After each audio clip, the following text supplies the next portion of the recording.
How's everyone doing? Good? Good Seder last night? Very good.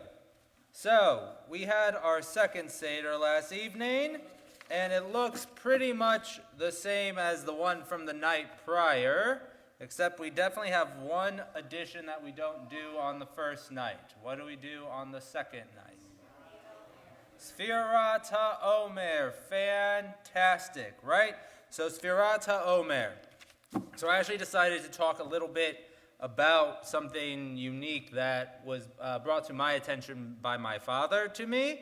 And so I thought I would share it with you all, but this was more on the fly. So I have an entire another packet here that if you would like to take it, it actually talks about sort of the idea of Shir HaShirim. Shir HaShirim is one of the 5 Megillot that we have that we actually recite on Pesach. So it's traditional for us to read it at Pesach. So if you would like to take a look at sort of why maybe, or the different connections between the holiday of Passover and its relation to Shir HaShirim, you can feel free to come up after services and grab a sheet for that learning, and I'm happy to answer any questions. You also get a bonus that you get a breakdown of what Torah reading was yesterday for services, just in case you forgot.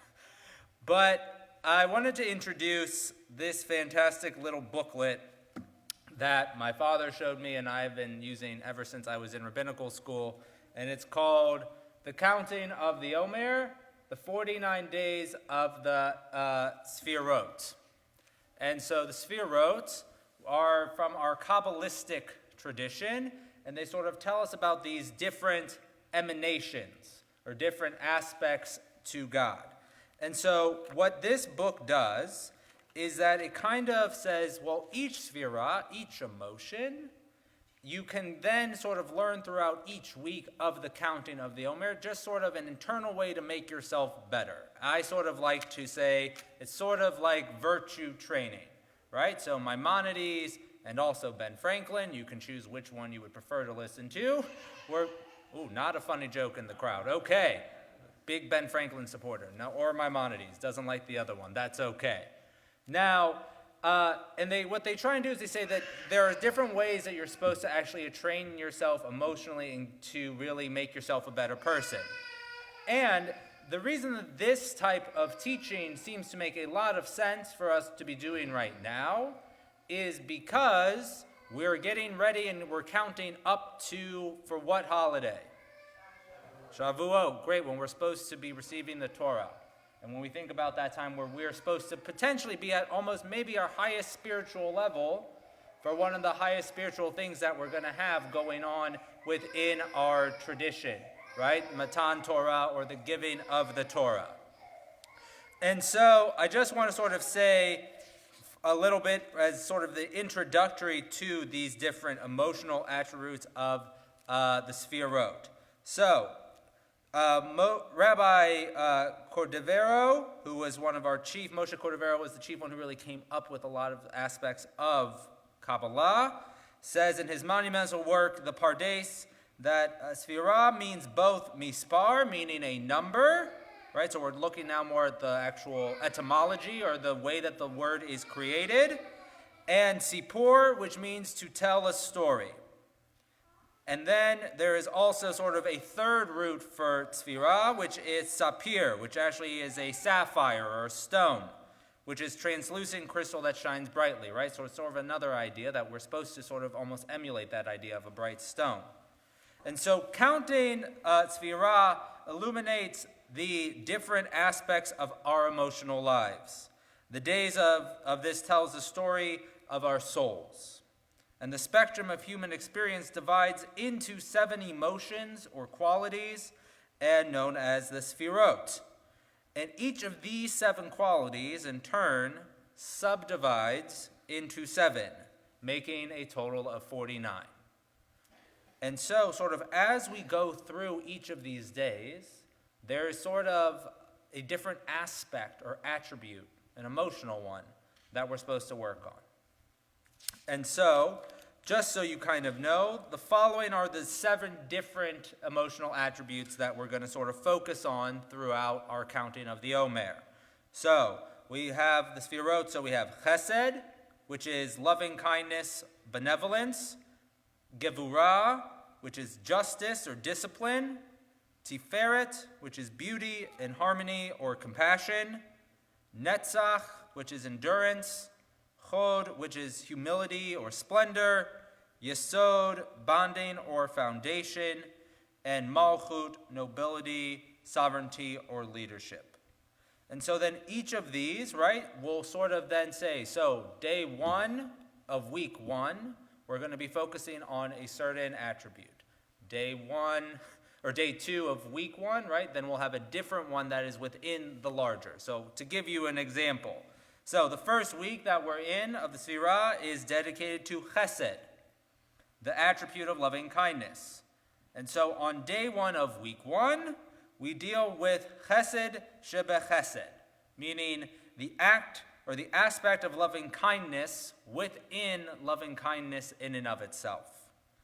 And on day 2 of week 1, we deal with Gevura in Chesed, the aspect of restraint in loving kindness, right? And so it sort of follows this way of building up, and so that way we will sort of give ourselves a day-by-day analysis, and it allows us to then sort of take a step back and really look at our emotions that we're going through each day. And we then sort of emotionally prepare ourselves ultimately for Shavuot, for the giving of the Torah. And so I thought I would read for us where we are today. And the great thing about this is it doesn't just say, all right, work on your loving kindness and your loving kindness, right? It will actually give you some exercises. It will actually give you some questions to think about and ponder on that day and each day moving forward. So, as I mentioned, we're in week 1, which is Chesed, which is loving kindness or benevolence. So love is the single most powerful and necessary component in life. Love is the origin and foundation of all human interactions. It is both giving and receiving. It allows us to reach above and beyond ourselves, to experience another person and to allow that person to experience us.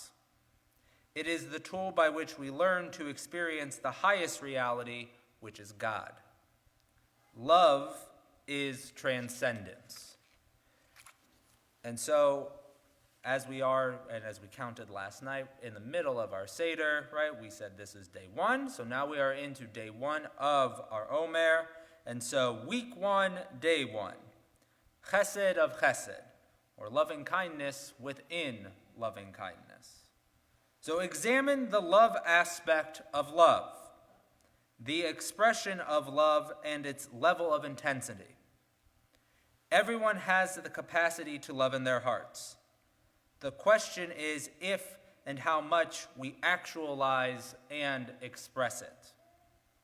And so ask yourself, what is my capacity to love another person? Do I have problems with giving? Am I stingy or selfish? Is it difficult for me to let someone else into my life? Do I have room for someone else? Do I allow room for someone else?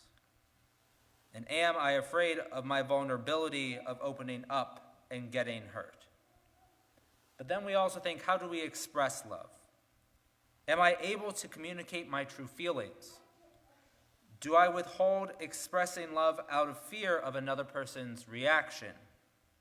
Or on the contrary, do I often express too much too early? And do others misunderstand my intentions? And whom do I love? Do I only love those whom I relate to and who relate to me? Do I have the capacity to love a stranger, to lend a helping hand to someone I do not know? Or do I express love only when it is comfortable? And why do I have problems with love? And what can I do about it? Does my love include the other 6 aspects of Chesed, which we'll learn about more if you continue to read along, and I'll post this as well each day, hopefully, for you to sort of be working on all these different attributes. But does my love include those other 6 aspects, without which love will be distorted and unable to be truly realized. And so for your exercise for today, right, your homework, who knew you coming to shul would give you homework, but your homework for today is to find a new way to express your love to a dear one. And right, and thinking about how we express our love and what that love actually means to the other person, right? Trying to really internalize what love really is. When we say we love someone, what does that mean? And how do we show it? Right? Do we show love how we want to just express our love? Or do we show love in a way in which that person is really feeling that love from us? And so the other great thing about this little book is it gives you a little section for notes, so you can actually write down your notes when it's not Chag, on sort of how you're doing with this exercise for each day. And so I hope that you'll sort of follow along and think about this idea about raising yourself, your sort of emotional spirituality over these next 49 days.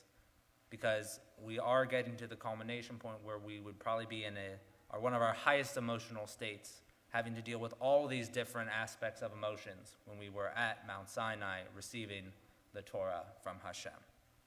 And so with that, I wish you a Chag Sameach and some luck on your exercise of finding a new way to express love to someone else.